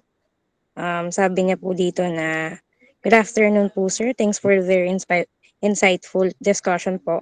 Oxfam calls for shifting the cost of climate action to wealthy polluters. But how can this be enforced when these actors hold significant political and economic power? May mga legal or fiscal mechanisms po ba tayong pwedeng ma-impose to ensure true accountability? Okay. So as I answer this, I will just clarify. No? Again, no, I'm not speaking on behalf of the government. No? Nilinaw lang natin. No? So, magandang tanong. Okay? Now, what would be the answer to this? Yes, there are no laws that would really sanction them if they did not contribute. Tama naman yun. No? Pero, meron tayong tinatawag na institutions. No?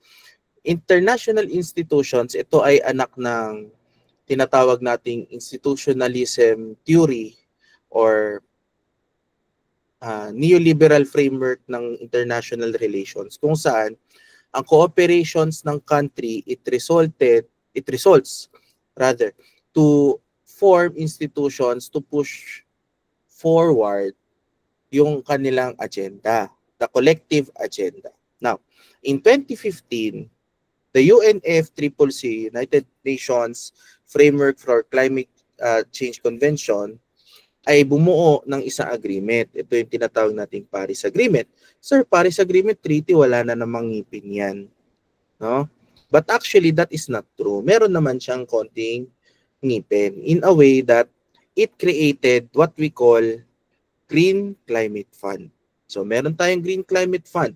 Ang Green Climate Fund, this would be a fund source for climate projects. So, mag-a-apply ka doon ng project mo, medyo mahirap lang at medyo rigorous ang process at mahaba ang pila. No, kasi first come, first serve si Green Climate Fund. But it goes to show that there are funding mechanisms institutionalized. So, that GCF, meron tayong, I believe, 2 readiness component. So, 1, 2, 3, if I'm not mistaken, 4 or 5 projects ng Philippines, no, undergoing the funding of GCF. Now, ang GCF, magkano yan? $100 million. Okay, so $100 million si GCF. Si GEF, or Global Environment Platform, GEP rather, GEP. Now, si GEP, matagal na siya na funding mechanism, but this is more on environment.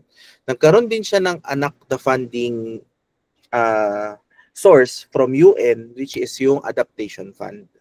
Ang Adaptation Fund naman, focus on adaptation projects. Mas maliit yung fund niya, 20 million, if I'm not mistaken. No, pero mas maliit siya kasi nga kinuha lang siya sa GEP. No? Tapos, GEP ba? GEF. So Global Environment something or fund or platform. No, kinuha siya doon. No, it's another funding window na nag-a-apply tayo. So far sa Philippines may isa, no, na project under AF na sa Tawi-Tawi. No, ang good news dito kahit paano, ang Philippines nakaupo as board member ng GCF at ng AF. No, so there are fiscal mechanisms talaga, no? Pangatlo, meron tayo na buo, no? Dati kasi pag sabi mo climate action, dalawa yan eh. Climate mitigation, which is yung diniscuss natin, no? Pagpapababa ng emissions, okay? Pangalawa, climate adaptation, which is yung pag-a-adapt natin sa ever-changing climate, sa mga disasters, okay? So, nadagdag na pangatlo. Kasi hindi naman nasakop ng adaptation yung mga damage na nawala na sa atin talaga. No? For example, may mga islands na talagang lumubog na dahil sa sea level rise. Tanggap na natin yun. Okay? So, meron talagang city na hindi na siya highly urbanized city. Okay? Kasi lulubog siya in the near future tulad ng Jakarta. Okay? Ang tawag natin doon, loss and damage. Noong 2023, nag-convene ng UN, tapos ang pinag-usapan nila, no, kailangan din natin ng funding mechanism sa loss and damage. No? So, ang loss and damage fund, nabuo siya at hindi man, I believe, no, may, ano din tayo, board member din tayo, at higit doon, tayo ay host ng board. Ibig sabihin, dito kino-convene yung board meeting. So in political psychological perspective, meron tayong boses. In fact, no, may boses tayo, ang Pilipinas, mataas ang tingin sa atin ng ibang bansa. No, well, partly kasi magaling tayo magtago ng flaws, no. No, but these are just some examples. No, these are just some examples that there are funding mechanisms that we can tap to make them pay. No? Pero bakit kailangan pa rin natin i-call out at nag-agree pa rin tayo kay Oxfam, kay Greenpeace na to make polluters pay? Bakit? Kasi with the current situation that we have, no, arbitrarily tulad ng US, pwede kang kumalas sa commitment mo sa Paris Climate Agreement. No, tulad niyan, kumalas ang US this year. So next year magiging in effect 'yan yung kanilang pagkalas. So they are not they're not required to pay na. Alam nyo ba ang US aid sa Philippines nagsarado na, no? So yun yung kailangan natin bantayan. Although there are mechanisms, dahil the international relations landscape natin is still arbitrary in a way, no? Kasi meron pa rin mga pasaway tulad ng US. No? US ang pinakapasaway para sa akin ngayon, no? Pangalawa, Hungary because of its ties with Russia. Pangatlo, China, of course. But, well, China is China. So may mga pasaway na ganun. Sila yung mas kailangan natin maging accountable. Okay? Now, how can we do that? That's a matter of IR politics na yun. It's geopolitical, it's economic sanctioning, political psychology. Okay? Pero when it comes to the question that there are legal, fiscal, madami. Madami tayong legal, fiscal framework for that. May climate finance na nga tayo sa DOF Department of Finance, which is focused on developing policies regarding climate finance. Tulad ng, in relation to the question, Klima Bill. Ang Klima Bill or Climate Accountability Bill, diniscuss to nung nakaraan naming discussion sa UPOU. No? Tapos si Klima Bill ay making polluters pay. Halimbawa, no, it's a funding, it can be a funding source as well for the victims of climate change related disasters. So kapag maipasa siya, mas magiging accountable yung mga businesses na mataas ang emissions, no, na hindi net zero or hindi nag-venture ng net zero, na walang voluntary carbon market mechanism. So these are technical terms, but the idea is kaya nilang, pag meron yung bill na yun, kaya nating, meron tayong legal na way para maningil locally. So ayan. Any question pa po May from... question about vulnerable population. To, make a law or policy in two-child policy. That would be ang tawag dito, that would be kind of morbid. No? Kasi pag nag-two-child or kahit sabi mo three-child policy tayo, paano kapag nagkaroon ng fourth-child, anong gagawin natin? Diba? No? According to studies, now may sagot naman ako dyan.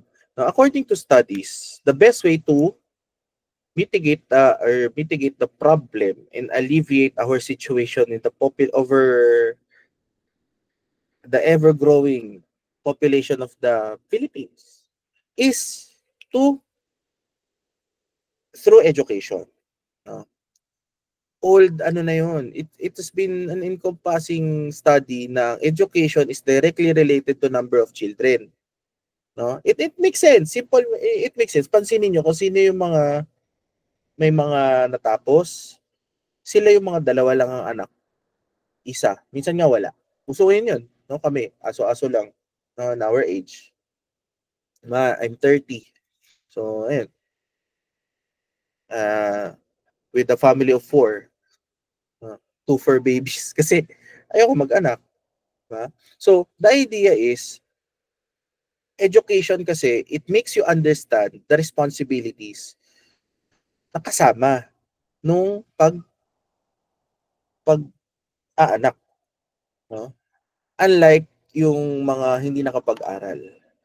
They are much more enticed to believe wrong cultural norms. So, for example, yung naniniwala sila na mag-anak ka na madami para mas marami mag-aalaga sa'yo, mas marami magtatrabaho at magkakaroon ka na mas maraming returns, and treating children as investment. Mali yun. No, mas madali silang maluloko nun. No? Because hindi sila na-educate. Hindi nila kasalanan mainly.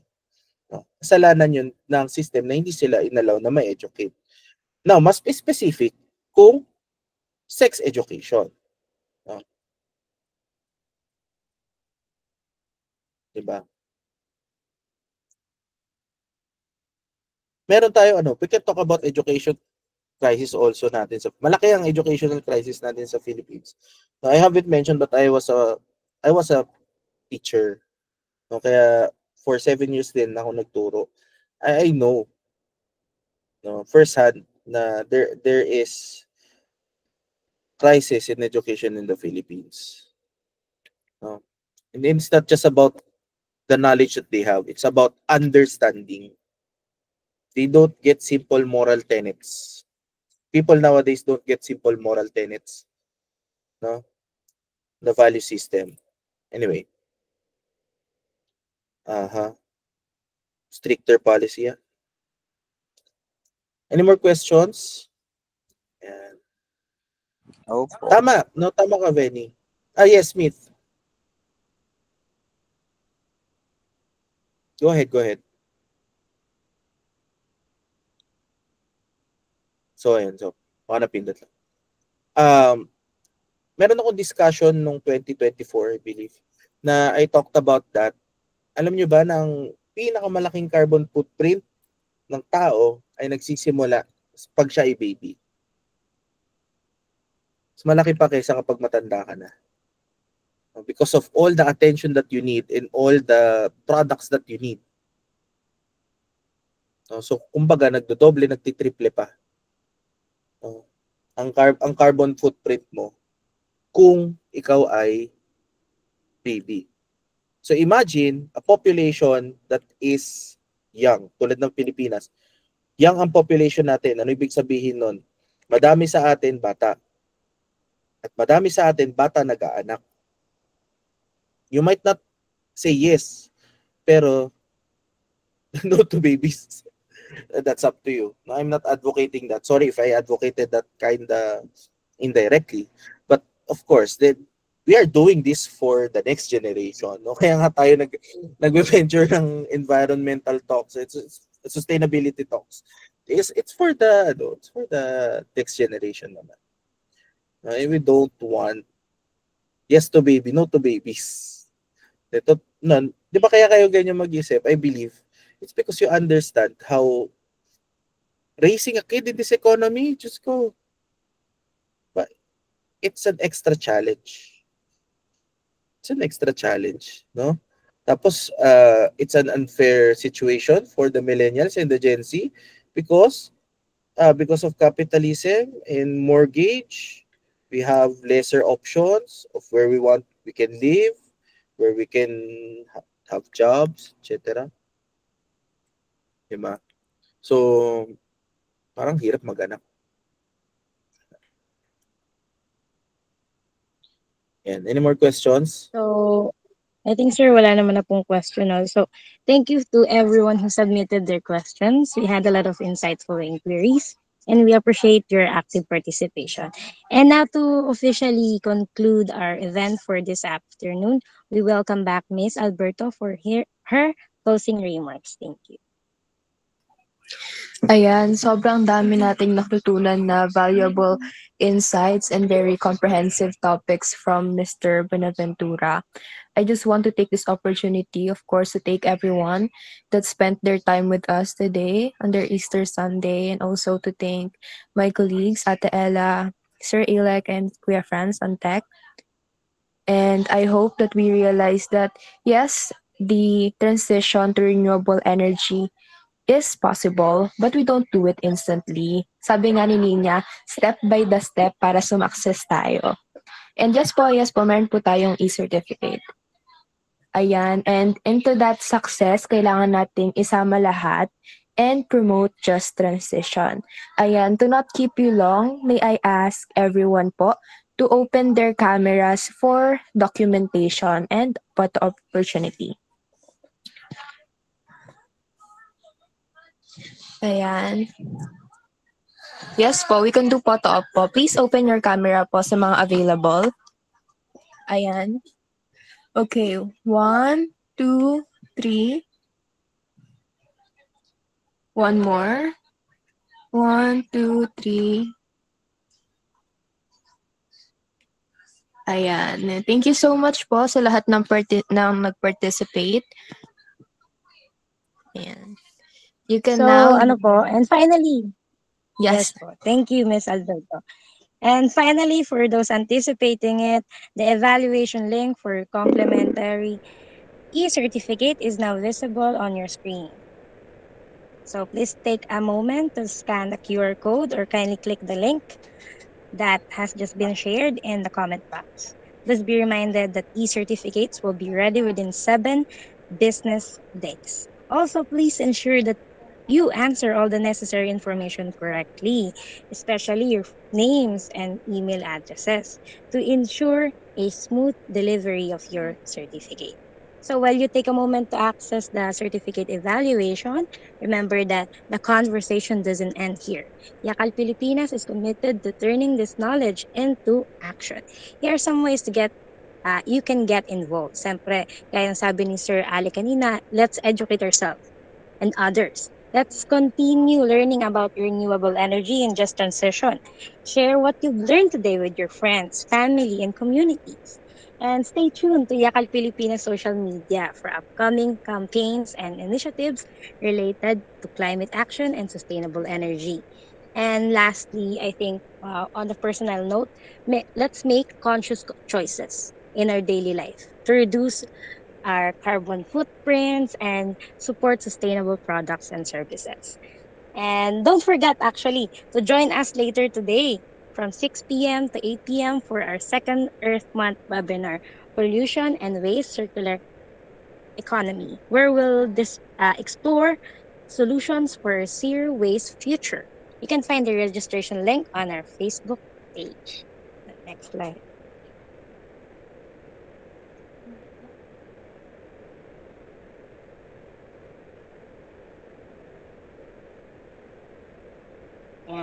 And thank you again to each and every one of you for taking the time to join us today and for your commitment to addressing the climate crisis.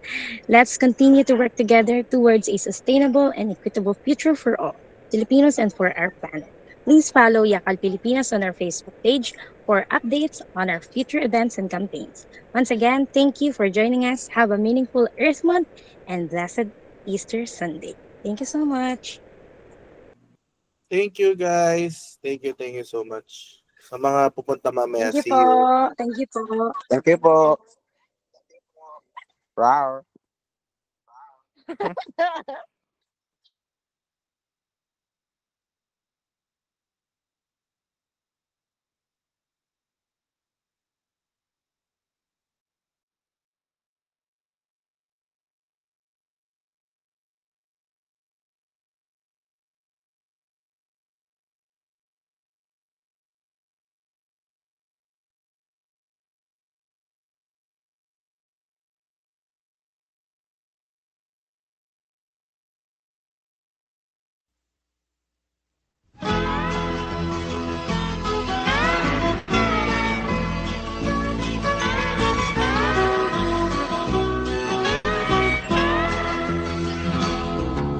Wala ka bang napapansin sa iyong mga kapaligiran?